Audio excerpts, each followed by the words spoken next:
మరి ఇవాళ ఇన్ని ఆస్తులు ఆంధ్రప్రదేశ్కి రావాల్సినవి ఉన్నాయి. మరి వీళ్ళు టైం ఫ్రేమ్ పెట్టారు, 14 రోజులు టైం ఫ్రేమ్.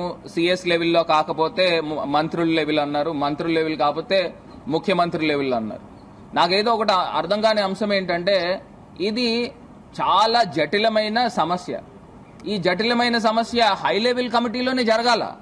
ఏదో ఇద్దరు ముఖ్యమంత్రులు కూర్చున్నారు, ఇది పరిష్కరించుకుందామంటే జరగదు. ఎందుచేతనంటే కేంద్ర పెద్దలు కూడా దీనిపైన కూర్చుని, ఎందుకంటే విభజన చేసిందే కేంద్ర ప్రభుత్వం.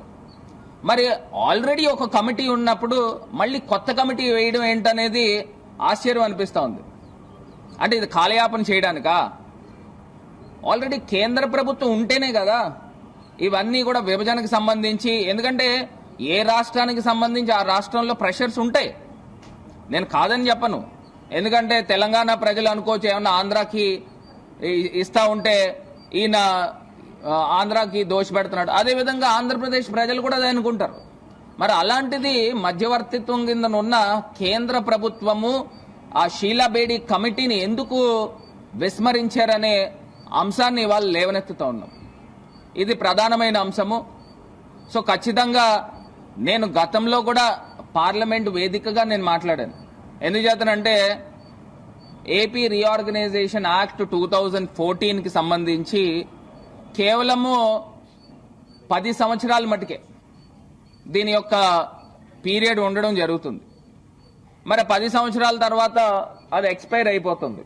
అంటే విభజనకు సంబంధించి ఆస్తుల గురించి చెయ్యొచ్చు, అయినప్పటికీ కూడా దీన్ని ఇంకొక 10 సంవత్సరాల పాటు ఎక్స్టెండ్ చేస్తే నిజంగా ఆంధ్రప్రదేశ్ కూడా ఒక చట్ట రూపేణ ఒక అంశము మన ముందర ఉంటుంది. సో పార్లమెంట్లో కూడా నాకు తెలిసి మరి ఎన్డీఏలో భాగస్వామ్యం కింద ఉన్న తెలుగుదేశం ఎంపీలు కూడా దీని గురించి ఎవరో కూడా మాట్లాడలా. మరి ఇవాళ ఇన్ని ఆస్తులు ఆంధ్రప్రదేశ్కి రావాల్సినవి ఉన్నాయి.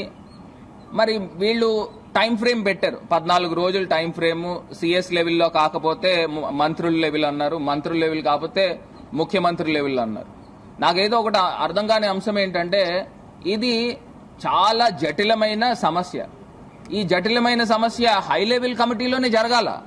ఏదో ఇద్దరు ముఖ్యమంత్రులు కూర్చున్నారు, ఇది పరిష్కరించుకుందామంటే జరగదు. ఎందుచేతనంటే కేంద్ర పెద్దలు కూడా దీనిపైన కూర్చుని, ఎందుకంటే విభజన చేసిందే కేంద్ర ప్రభుత్వం.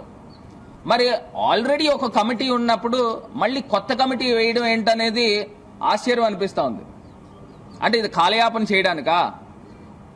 ఆల్రెడీ కేంద్ర ప్రభుత్వం ఉంటేనే కదా ఇవన్నీ కూడా విభజనకు సంబంధించి. ఎందుకంటే ఏ రాష్ట్రానికి సంబంధించి ఆ రాష్ట్రంలో ప్రెషర్స్ ఉంటాయి, నేను కాదని చెప్పను.